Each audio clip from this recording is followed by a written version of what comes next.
I'm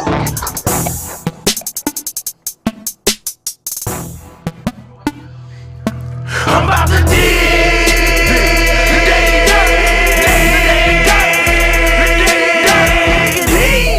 The Daily Dirt with Dustin Diggs.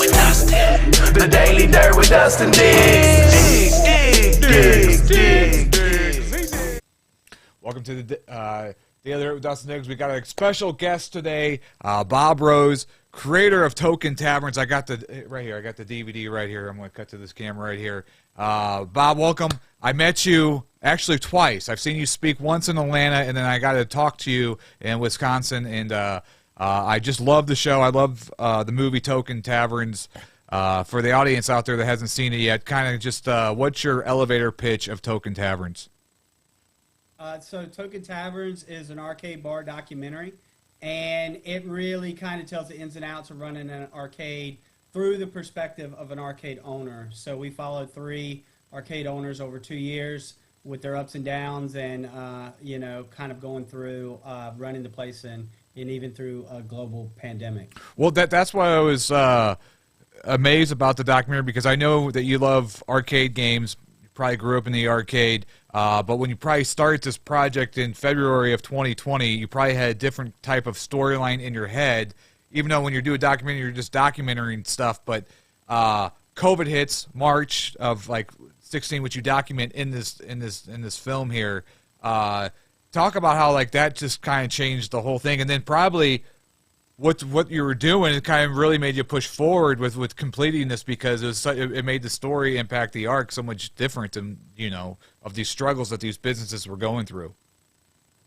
Yeah, so when I first started out, I just knew I wanted to make a movie about arcade bars, and we had full plans to travel, to go around the country. This is my 3rd documentary. We tend to travel with these things to kind of show different places in the country, and that was our intention. But obviously COVID happened, and then we were just stranded at home like everyone else, and we were down for a while just like everyone else had. We really had just kind of gotten the groove in with filming and just kind of touched base with these bars here local in the Tampa Bay area, because it is our home. Like, why not start here at home? So at that point, we just had to pivot at that point. I mean, look, I'm also not working my day job, you know. Yeah. I edit documentaries and reality television. That's my day job. So I'm not working to make any money. So this became my full focus, to try to say, okay, well, how are these places going to navigate through this? You know, we're all seeing this COVID pandemic happen. Well, how does that affect the bar owner? How does that affect an arcade owner that's whole business is about people touching things and being really close together? So, you know, that just kind of gave an interesting spin that wasn't expected. But I do have to say that I feel like it added an extra, like there is an antagonist to this movie. Right, you know, yeah, there was. It's not just a hang movie. It's not just like, okay, everybody loves arcade bars, you know. Right.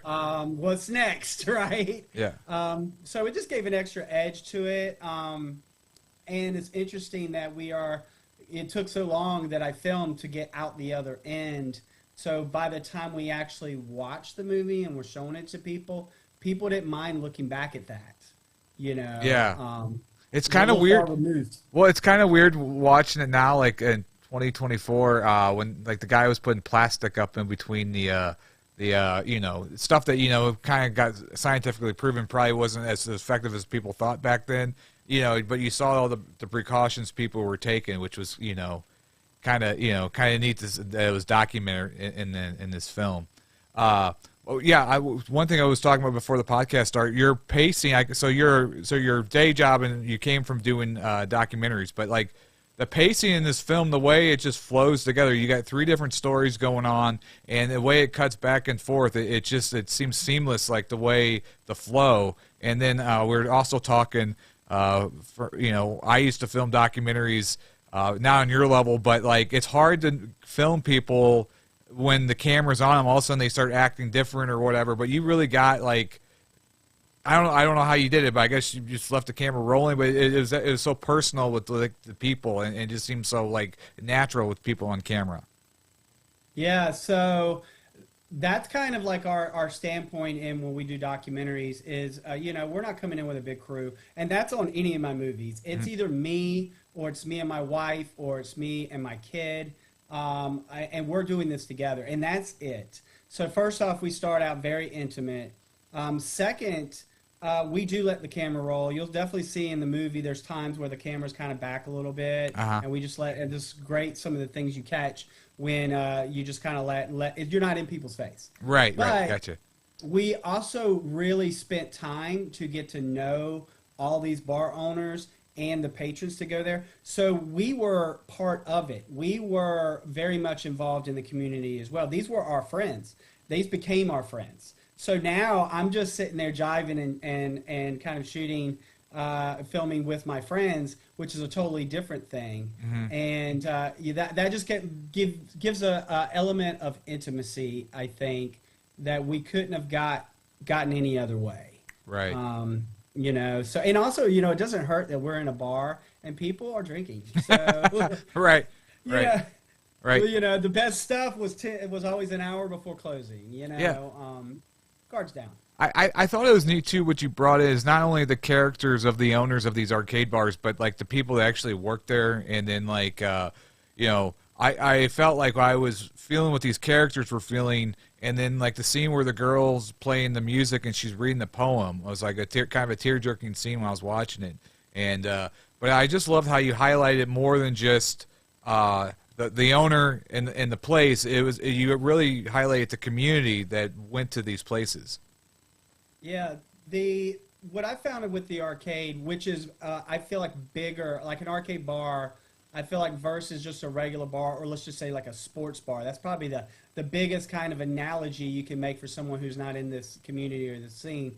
I just feel like the community aspect of that is way different than anything else I've seen. And it's almost like these arcades become a conduit. It's just a portal to get to all this other stuff. Like when I tell people, like, yes, this is an arcade documentary, but we have wrestling. Right, the wrestling was neat, yeah.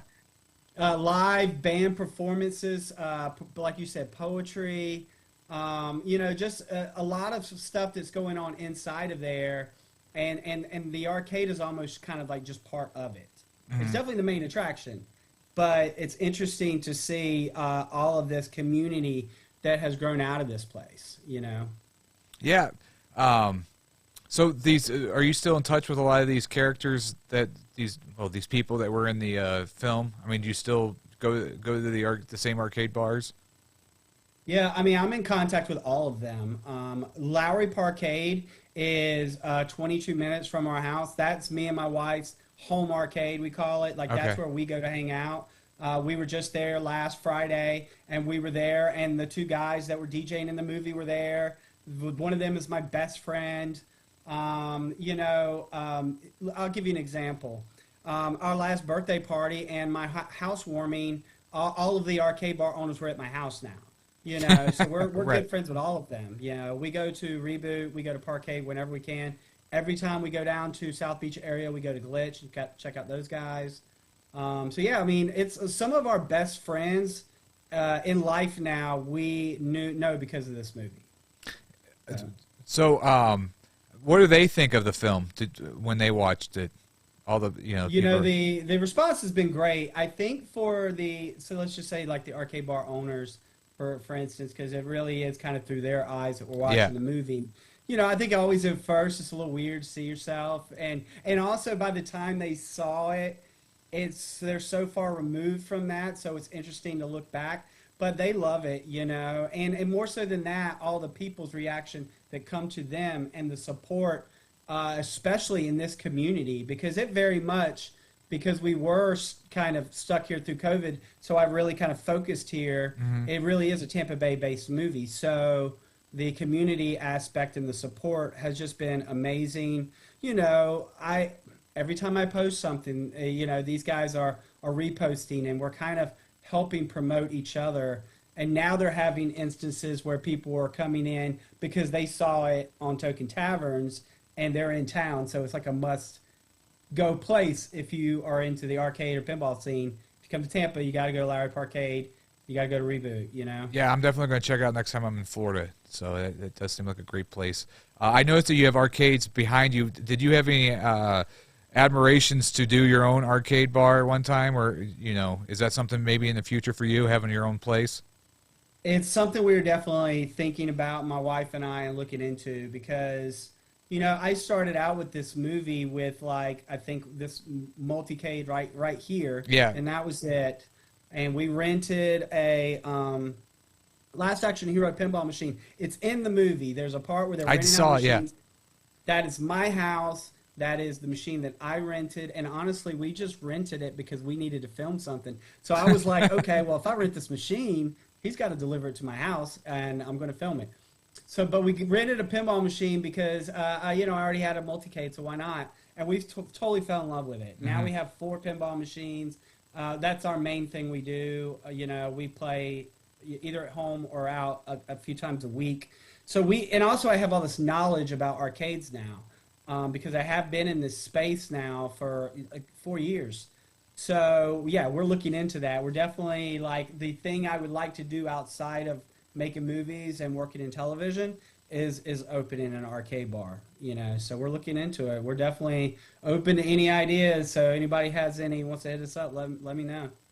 And the response online's been really, I can tell people have really been following what's going on with Token Taverns. And I know that we talked at Milwaukee that you're talking about doing maybe a Token Taverns 2. You also have a podcast in the works, and then a book. Kind of talk about some of the things you have coming up for Token Taverns.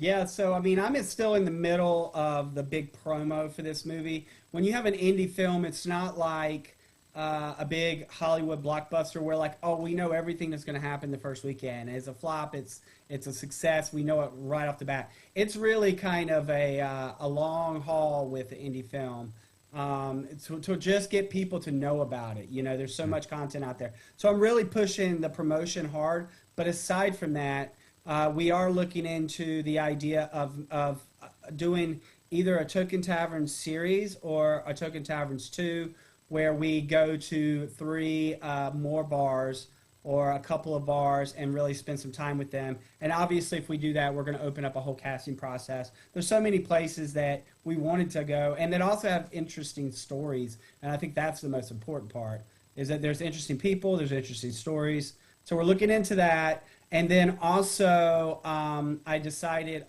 maybe a month or so ago that this year I'm going to do a book, Token Taverns, the book, which is going to be kind of like a companion to the movie, in that the book is going to really get into all the different avenues of arcades and arcade bars that we really couldn't get to with the movie because of time, and because the movie is very much story-based about these 3 different arcade bars and their story. The book will be more about the industry and where is it going now, and kind of arcade bars versus Family Fun Center, Dave and Buster, mini casinos, we call them, redemption game places.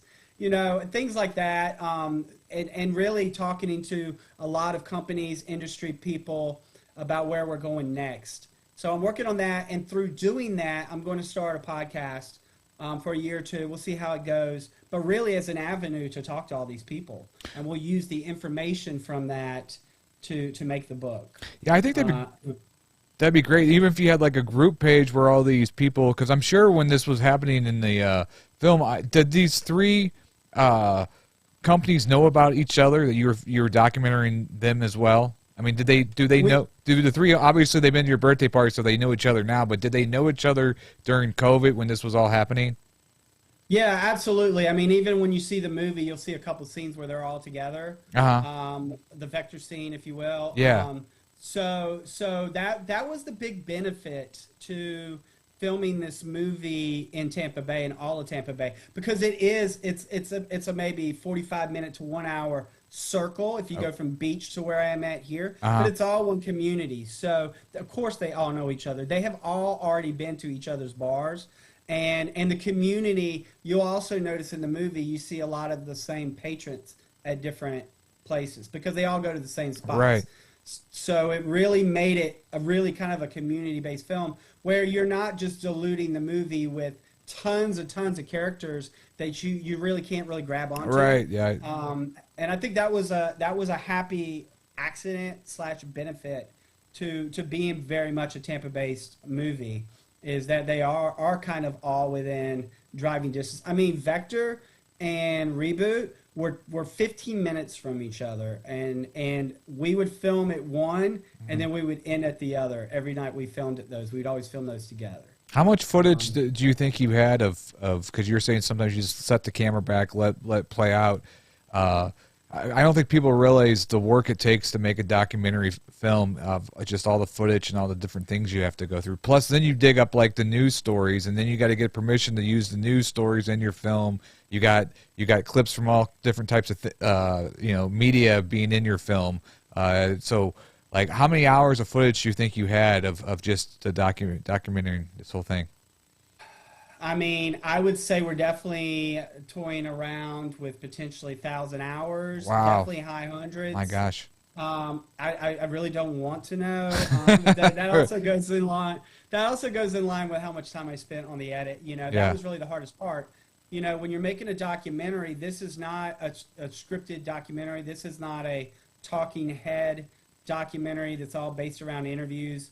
It was really me and my wife just kind of filming and just seeing what we got first, and then, oh wow, this happened. Well, what if this happened? And then how to cut between them and make it feel, like you said, like a nice flow, and not just a bunch of choppy scenes put together. Yeah. That took a lot of work. It took a lot of work. It took a lot of cutting.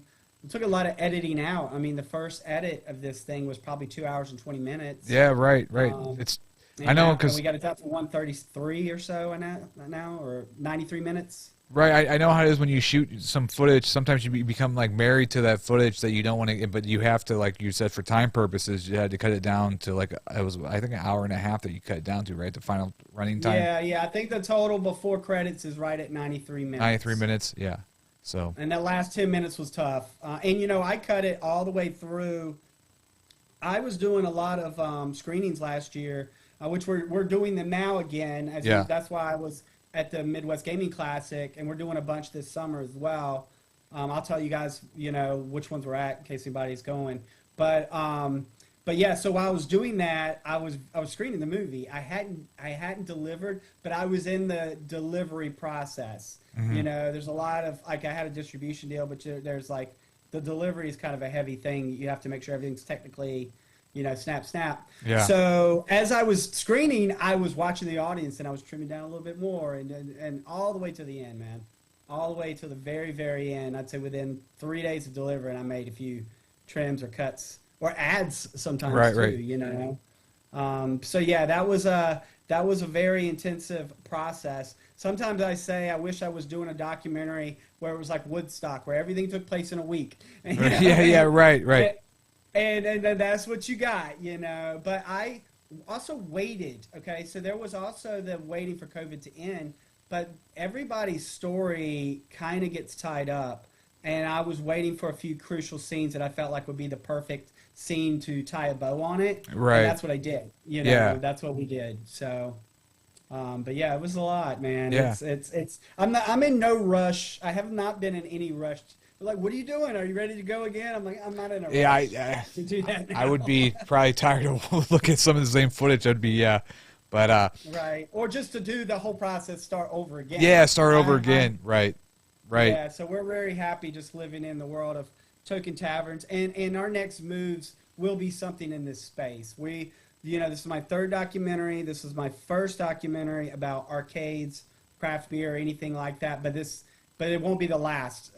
This is the space that we are actually part of, the demographic. And I started choosing movies to say, look, I'm going to choose something that I'm either super interested in or I am already interested in, because you're going to live with it for a long time. So, well, it's a great community too. For what you're doing, because the Artistunite Network's just been going to these Comic Cons and got into like the whole gaming realm, and such a great group of people that go to these cons, and so it's just a great audience to kind of create something for. And so I think what you do is a great product for those people that go to those cons.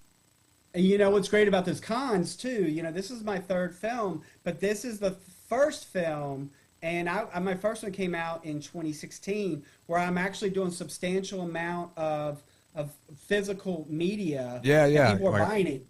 I bought mine right here. Yeah. So because this shirt. crowd, it's Token Taverns, man. Yeah. Hey, look.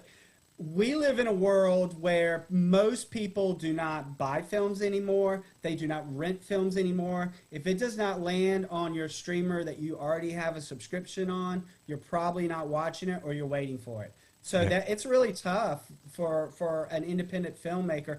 It's very much like a music artist to kind of make their money and to get money for their film, because where do you get it, right? On the merch. You know how much Tubi, when people watch that movie for free on Tubi, we're making some money, but it's not a lot, you know. Yeah. So this crowd appreciates physical media, and I mean, we do really well at these, and the appreciation level for what we're doing. I mean, we are selling a substantial amount of VHS tapes. I love the VHS tape. Yeah.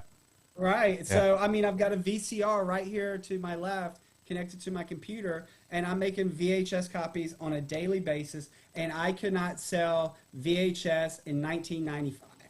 Okay? Yeah, right.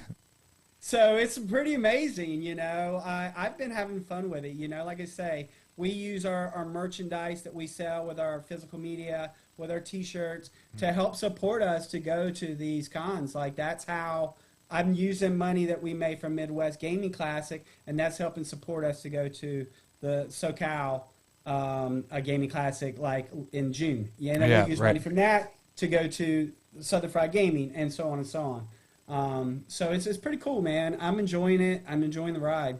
Yeah, it's a great film. It's a work of art and work of love. And one question I had, because I'm sure everybody asked you this question, you had so many celebrities in there in the gaming community. You got Billy Mitchell, you got Walter Day, and then we'll talk about Stormy Daniels in a second. But one of my favorite documentaries is King of Kong, and you can tell in that movie that the way they did the edit, they made Billy Mitchell kind of like the villain, kind of like in that documentary, just the way they edited it with the music and kind of things. And then when you see him in your film, you have see him in a whole different light, and he's very likable. How was he in person? How did you get somebody like that to come? I guess he lived close, or how did you land having Billy Mitchell on the show?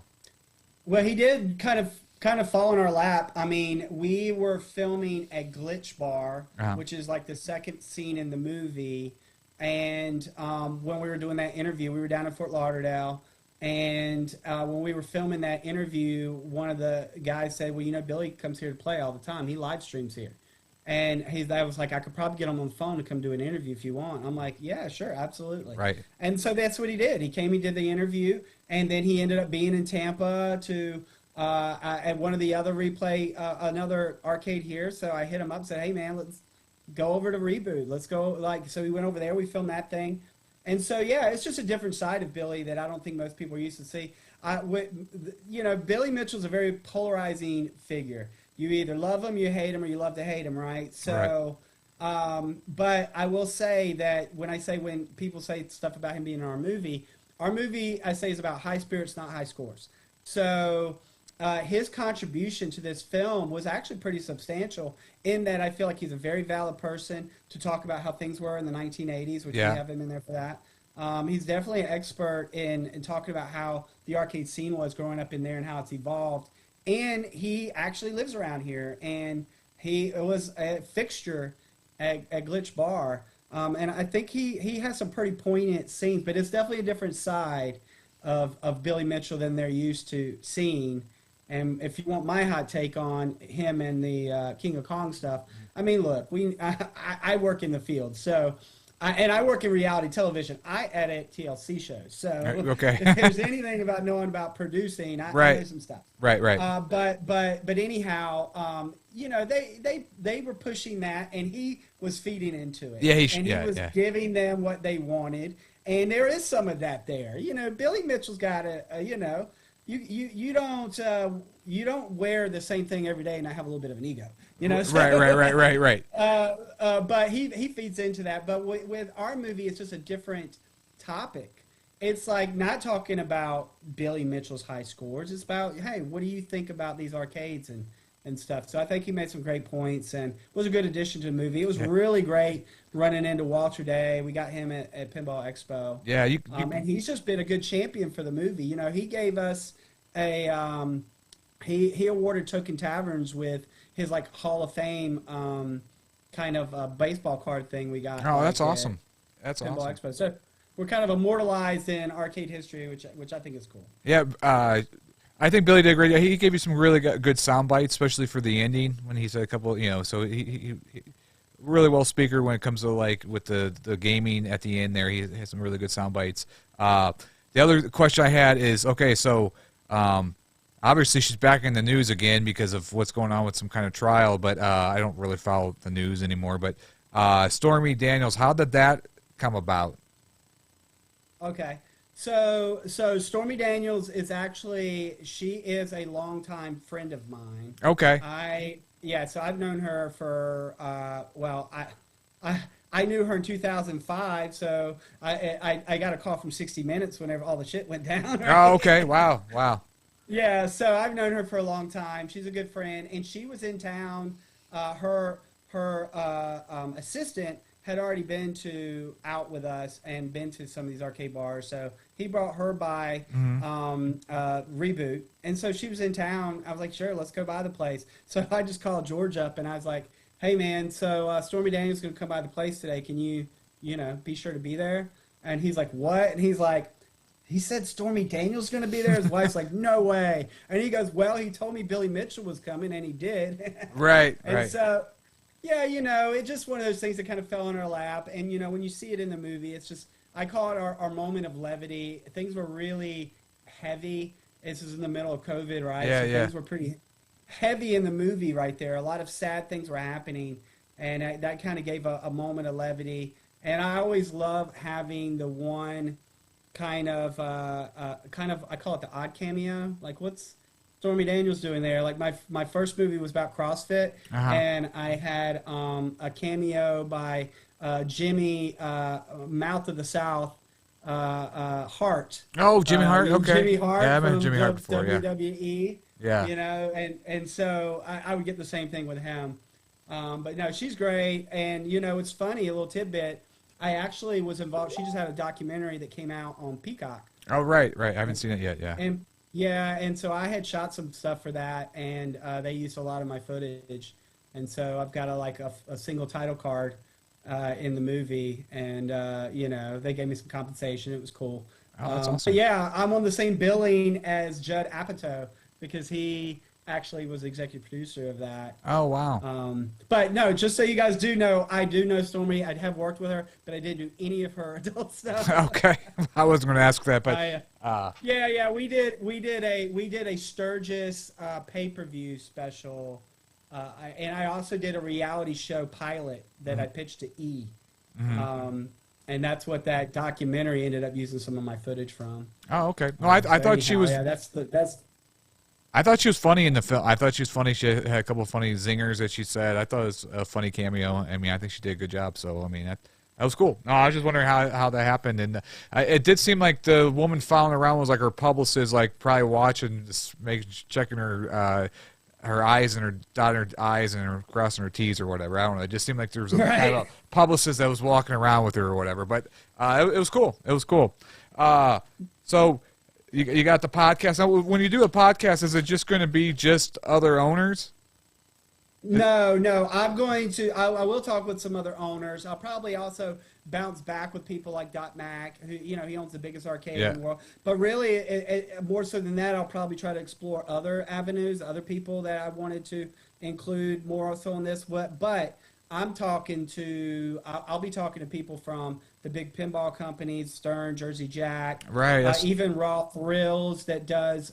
Did you see the Godzilla VR machine at the Midwest Gaming Classic? I didn't get a chance to get close to because everybody was around it. Yeah, but I know what you're talking about. I saw it from afar. Yeah. Well, stuff like that, like talking about the future of arcades. You know, the guy who actually owns Raw Thrills was our early main guy at Atari, so it's kind of interesting. Oh, it is to interesting. see. Yeah. We'll probably we'll get a little bit more into history, but there's just a lot of topics that we didn't get to get into because it didn't pertain to the story. Once we had like a narrative story, if it, you know, and also like we touched on indie games, I'm going to get way more into that, you know, and just kind of seeing where the industry is going for the future.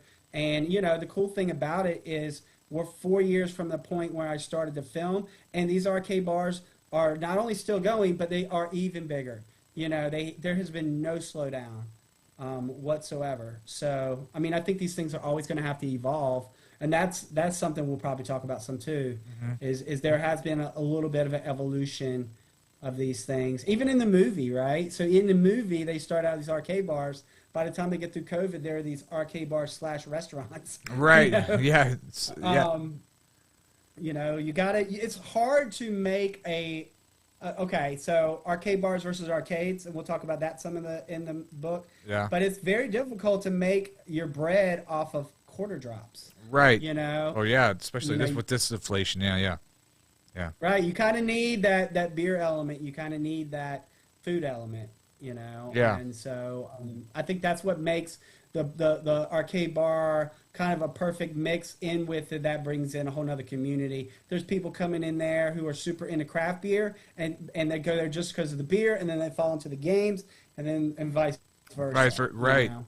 Right. Plus, you know, you talked about a little bit in the film too about the maintenance it takes, because you know those machines, like a lot of them are 40 years old. Some of them, I mean, probably not all the parts, but I'm saying that you always have to do maintenance on those pinball machines and wear and tear on the video game machines. You know. Yeah. So we touched on it, but it was brief. We'll have a whole chapter about that in the book. You know, and see, and from the early arcades to the, you know, pinball repairs on a 1985 Gottlieb pinball is ridiculous. Yeah. And it's an expense. It is an expense. You know, and also, you know, the longevity of these machines, right? So, by the way, I feel like there's been talk about like making new CRT production, you know, the actual tube television. Right. Yeah. There's a limited amount of all these things. Hell, I'm dealing with VHS. It's $8 for a blank VHS now because they stopped making them in the 90s, you know? Wow. I didn't know that. Wow. So that's kind of interesting to see how will this, when our kids are our age, these machines going to still be there? How are they maintaining that, you know? Right. With existing parts, are they making new parts? Obviously 3D printing is bringing in a whole nother avenue of ways that they can keep these things running. Well, you also got the arcades that are like 500 games or 5,000 games in one, but it's not the same kind of way when just a normal old school. The emulator is not the same kind of gameplay, and so people don't like to play the 5,001, especially when it comes like with Donkey Kong and things like that. They want to play on that original board, which is important for a lot of games. And the whole feel. Like if I'm playing Miss Pac-Man, and I'm not leaning on the machine with this arm, or maybe drinking a beer while I'm playing. It's just not the same, and so it's the whole thing. And I think that's something that we talk about in the movie, but I'll definitely get further into the book. It's the whole atmosphere. It's the aesthetic of the machines, the bulk of the machine, the fact that you're sitting there and you put that quarter in, and there is no pause, and you got to play it out. That's something that today's youth. They didn't know about until they started going to these, and that's interesting too. Is the new generation that are discovering these and really getting into it, especially like fighting games. I'm sorry, but Street Fighter is not the same on the couch as it is when you're wrapped around a machine. It's just not the same. Shoulder to shoulder with the guy, right? Yeah, right. Shoulder to shoulder, and if he's right, give him a little nudge, right. You know? Well, I think you're going to be doing a great job as an influencer, and one thing I noticed you don't put yourself, well, at least in this last film, in front of the camera. Is there a certain reason? Because I mean, you're great in front of the camera, like you're. Well, I mean, I'm the main reason is I'm filming. Right. You know, so you'll know if when you know my wife, you'll see my wife is in it quite a bit. And I actually trimmed some out as we did report viewings because I found that there was a drinking game going on with how many times I'd see my wife as just a random pop up in the corner.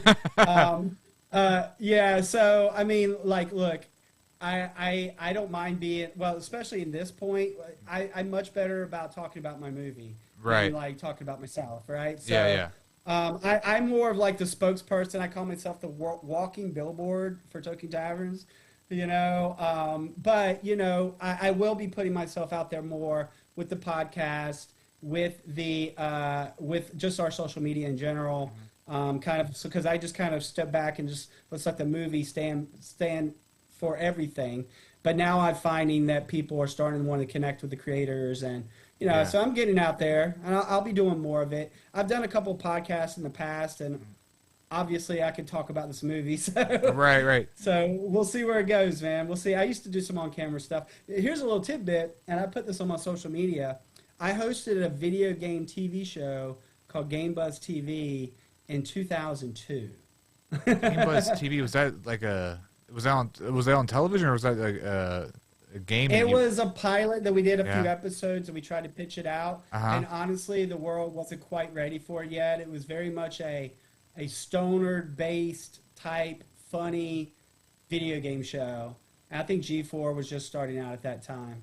But yeah, I was at early E3s, right when Xbox was like, oh yeah, I was Attack of the Show. Green. Yeah, Attack of the well, that might have been before Attack of the Show, but I remember the E3. It was before Attack of the Show, but not before G4. Yeah. PlayStation 2 was hot. Xbox had just dropped. I think we were dealing with GameCube. GameCube was the big Nintendo system. Yeah, so I go back. Yeah. I go back in this game world. Do you ever you know, have movie idea? You do a bunch of documentaries. Do you ever want to do like an acted kind of fictional film kind of deal, or I do. Do you ever have like a movie idea that has something to do with Token Taverns? Not that has to do with Token Taverns. I actually am working on a treatment for my first like narrative that's scripted, somewhat scripted. I'm not going to get too far. No, don't give it out. We don't. I'm researching it. I'll tell you this: it deals with like documentaries, but is it a documentary? Is it real found footage? Oh, that's kind of cool. And there's a organized crime element to it, so it's totally different. Totally different. I'm a big true crime junkie, so yeah, I like that show too. What's some of your favorite? What's your favorite? What's your favorite types of shows? You said true crime, and what's the other things? You watching the new Fallout? I watch a lot. I watch a lot of true crime documentaries, and I've been doing that since the '90s. I watch a lot of documentaries in general, but as far as I watch everything from horror to, I'm just like everybody else. I like Christopher Nolan. I love Scorsese, Tarantino. I love all that stuff, and all these great shows that are coming out now, and some of these really great video game shows they have coming out now too, like Fallout. Yeah, Fallout. I just finished it last night. It was amazing. Yeah. I'm like spacing it out because I know, like I did the same thing with The Last of Us. I was like, we're gonna take our time with this, so we don't have to, wait as long. But yeah, I love all that. I watch a lot, and my son and myself, we go to the movies on a weekly basis. I go see something almost every week. I feel like I'll tell you one of my. Oh, one of your favorite what? I was just going to say one of my favorite things right now that I tell people about that they might not know about is kind of like a found footage movie that just actually came out on digital called Late Night with the Devil. I don't know if you know that. That's on my list. I want to watch that. Yeah. So good, so original. It's like a 70s late night talk show where they're bringing the like possessed devil. Like, it's just amazing. It's just so original. I love stuff like that. Yeah. I love original ideas, and so do you think I try to expose myself to everything. Do you feel like the film, because I had a conversation with my friend about this the other day, the film industry, I think they're going to kind of take a step back from the comic book thing. I think they're really pushing now from the video games, because video games, they never really tapped into it, all these great stories like you said, Last of Us and Fallout. Like I feel like that's where like the big push is going to be is developing these video games into live action.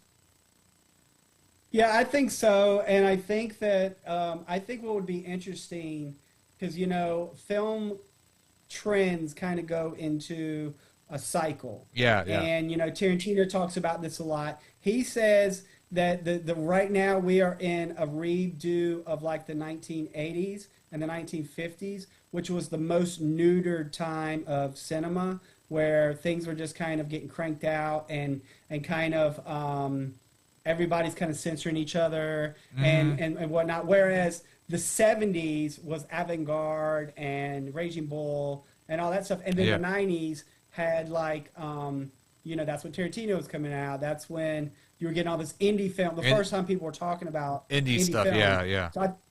yeah. So I'm hoping that we're going to another one of those next, where like we can get some kind of like edgy thrillers and just like mid-tier, simple, like lower budget films that they don't have to spend $300 million in marketing to make their budget back. Like, yeah. And that's where the creativity comes in. That's what I'm interested to see, is to see if that's where we go next. Because, I have AMC stock. I have stock in things with the film industry, and it is not looking good. And I think a lot of it is because of how big these budgets are. Yeah. Okay. Yeah, so we'll see. Yeah, I mean, I'm all in this stuff, so I look at it from all angles. Well, to tie back from indie back into your film, like I think that's what was great with this day and age is because when I started making films, it was 2002, and we would have, you'd have to find a distribution company to get your film out there. Now you can, like you said, put it on Tubi and different other platforms and get it out there and let people see it. So I'm sure if you got people, what's still kind of the craziest thing that you've had, like somebody from like overseas see it or anything like that? What was like the craziest response? Or because I had one time I had a guy call in from Australia, which I thought was, and we don't have that big of followers, like 10,000, but that was like kind of crazy that somebody called from Australia into the show. What's some kind of fan kind of reaction you've got that's kind of like you're like, wow, that's kind of amazing? Well, we definitely are getting responses from around the world now, and we are not internationally distributed yet. So that's like my distributor, Indie Rights, is taking the film to Cannes Film Festival next month. Wow. For their international, this Cannes Film Festival is also an international buyer's market. So that's where we hope to really, because I think this film is going to do really well on an international basis because there's so much nostalgia, so much Americana, and video games are like blowing up everywhere. But I did get, very early on, I couldn't even nobody had even seen the movie yet. And I was getting hit up by this guy in West Africa who was looking to start an arcade and really wanted just to get the film. And he wanted to show the film there. And we've gotten stuff from the UK, obviously Canada.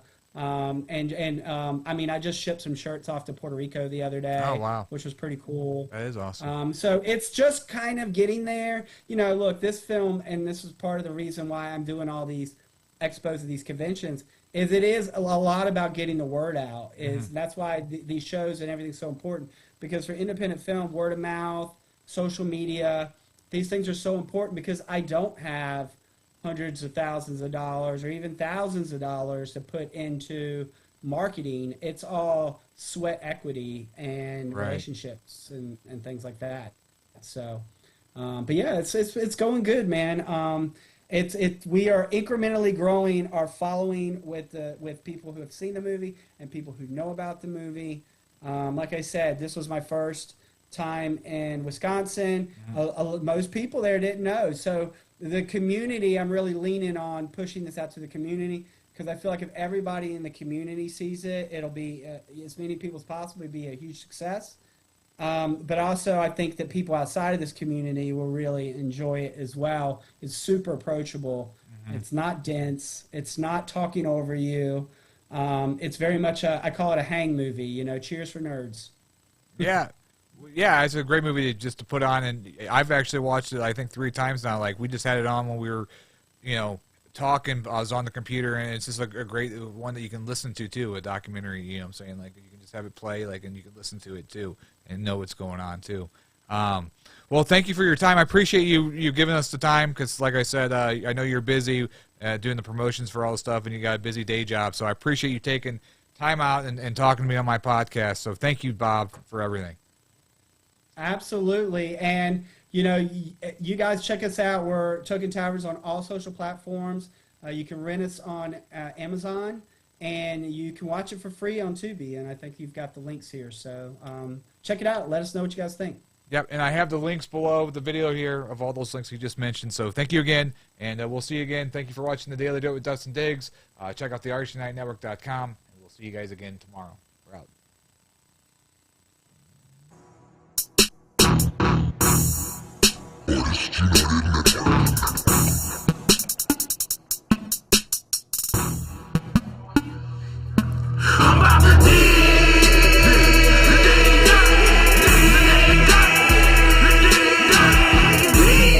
The Daily Dirt with Dustin Diggs.